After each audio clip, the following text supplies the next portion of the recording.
जय भीम दोस्तों आइए एक बार फिर से आप सभी लोगों का हमारे YouTube चैनल पर हार्दिक स्वागत है। दोस्तों, जैसा कि आप सभी लोग लगातार सोशल मीडिया पर देख रहे हैं कि बीएसपी सुप्रीमो मायावती जी को इंडिया गठबंधन में लाने की कवायद इस देश में किस तरीके से चल रही है, इसकी वजह से चर्चा नहीं करनी चाहिए बार बार, लेकिन वर्तमान समय में इस विषय पर चर्चा किए बगैर पता नहीं क्यों वीडियो आगे बढ़ता ही नहीं है। दोस्तों, आपको बताता चलूं, अब इस देश का विपक्ष और खासकर कांग्रेस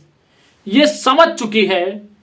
कि मोदी की काट सिर्फ और सिर्फ मायावती जी ही हैं। उनको ये आभास हो चुका है कि मायावती ही मोदी को रोक सकती हैं। इसीलिए कांग्रेस पूरी शिद्दत के साथ बहन जी को गठबंधन में शामिल करना चाह रही है। दोस्तों, आपको बताता चलूं, अगर बहन जी गठबंधन में आएंगी तो मोदी सत्ता से बाहर जाएंगे, और अगर बहन जी गठबंधन में नहीं आएंगी तो मोदी सत्ता से बाहर नहीं जाएंगे। आप इस बात को गांठ बांध के रख लीजिए और आप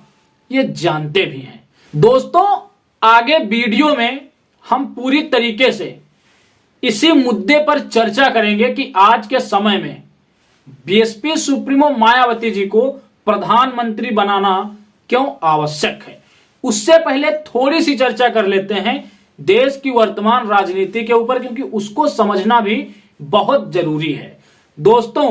जो भाजपा अभी तक ये राग अलाप रही थी कि अब की बार 400 पार, यूपी में क्लीन स्वीप, उस भाजपा की हवा निकली पड़ी हुई है सिर्फ ये खबर सुनकर कि मायावती जी इंडिया गठबंधन का हिस्सा बन रही हैं। दोस्तों, आपको बताता चलूं, भारतीय जनता पार्टी के एक सिटिंग सांसद वरुण गांधी, उन्होंने एक बयान दिया है कि हम मोहब्बत में हो गए फना और सनम ने हमें दिया दाल चावल और चना। सीधे सीधे उन्होंने भारतीय जनता पार्टी की जो राशन वितरण की नीति है उस पर तंज कसा है, और खबरें ये भी हैं कि वरुण गांधी भारतीय जनता पार्टी का दामन छोड़कर कांग्रेस पार्टी के सिंबल पर चुनाव लड़ सकते हैं। दोस्तों, आपको और बताता चलूं, आप नाम तो सुने ही होंगे नितिन गडकरी जी का। नितिन गडकरी जी यूपी सियासत के एक बहुत बड़े चेहरे हैं।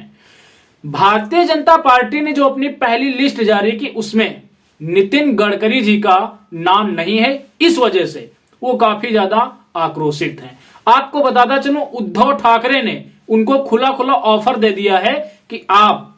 हमारे साथ आइए और हमारी पार्टी से चुनाव लड़िए। दोस्तों, काफी दिनों से सोशल मीडिया पर यह चर्चाएं थी कि नितिन गडकरी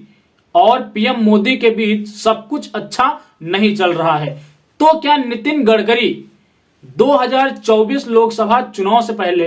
कोई खेला करने वाले हैं। दोस्तों, आपको बताता चलूं, भारतीय जनता पार्टी की हवा इस समय इतनी ज्यादा टाइट है कि भारतीय जनता पार्टी के sitting MP Bharatiya Janata party से चुनाव लड़ने से मना कर रहे हैं, चाहे वो उमा भारती हो, चाहे वो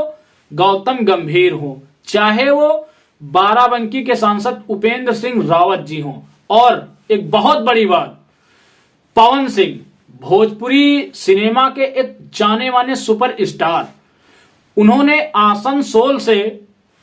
बीजेपी के टिकट पर चुनाव लड़ने से मना कर दिया है, जबकि भारतीय जनता पार्टी ने अपनी पहली लिस्ट में पवन सिंह को जगह दी थी। तो आप सोचिए किस तरीके से 2024 की बाजी भारतीय जनता पार्टी के हाथ से निकलती जा रही है, लेकिन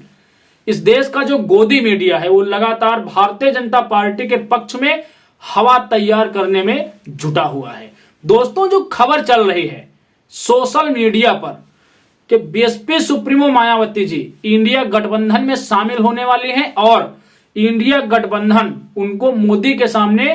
पीएम फेस के तौर पर पेश करेगी।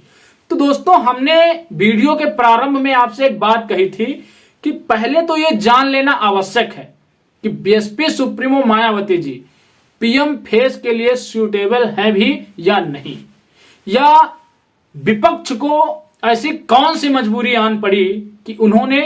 पीएम फेस के लिए नरेंद्र मोदी के सामने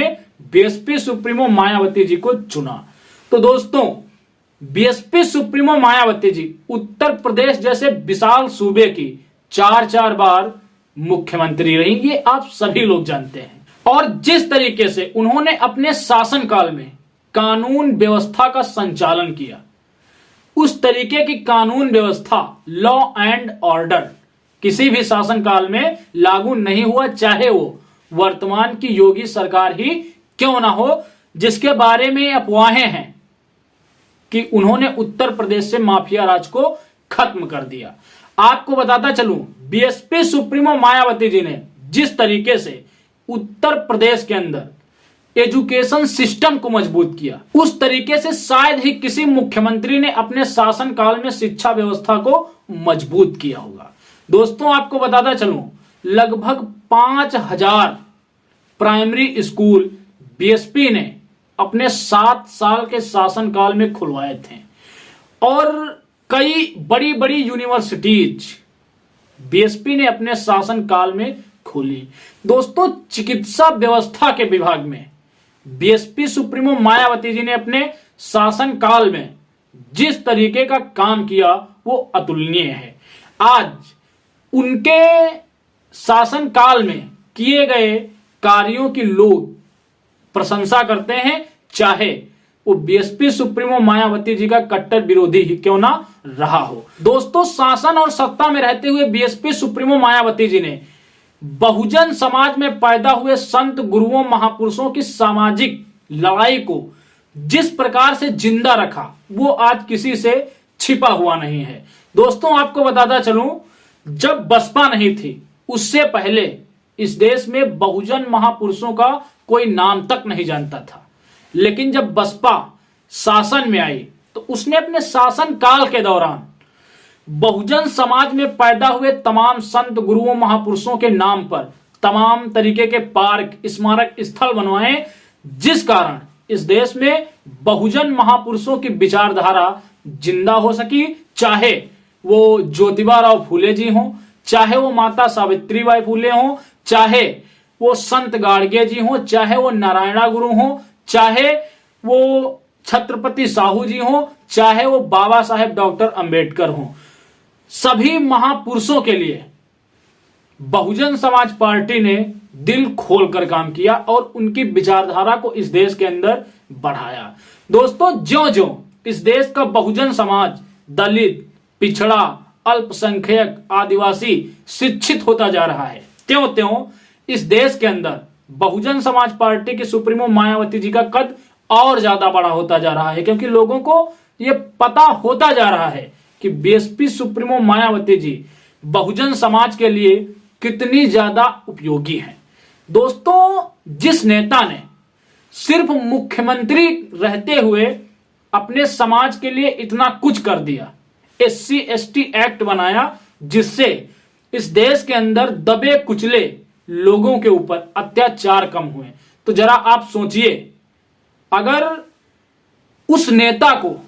पूरे देश की कमान मिल जाती है तो उत्तर प्रदेश के साथ साथ पूरे देश का विकास किस लेवल पर जाएगा। एक ये बहुत बड़ा मोटिव है बीएसपी सुप्रीमो मायावती जी इस देश की प्रधानमंत्री बने, क्योंकि उन्होंने खुद को साबित किया है कि वो एक कुशल प्रशासिका हैं। दोस्तों, आपको बताता चलूं, आज है 9 मार्च और आज उत्तर प्रदेश की सियासत में एक बहुत बड़ा आगाज हो सकता है कि 2024 के लोकसभा चुनाव में प्रधानमंत्री का ताज मायावती जी के सर पर बंधेगा। तो दोस्तों, हमने आपके बीच ये एक छोटा सा व्याख्यान रखने का प्रयास किया कि बीएसपी सुप्रीमो मायावती जी की उपयोगिता आज हमारे समाज में क्यों है, क्यों ये जरूरी है कि बहन मायावती जी हमारे देश की आगामी प्रधानमंत्री बने। बाकी आपकी क्या राय है, कमेंट सेशन में आप जरूर बताइएगा। हम मिलेंगे एक अगले वीडियो में एक अगले मुद्दे के साथ। तब तक के लिए आप सभी को मेरा सादर जय भीम, जय भारत, जय संविधान।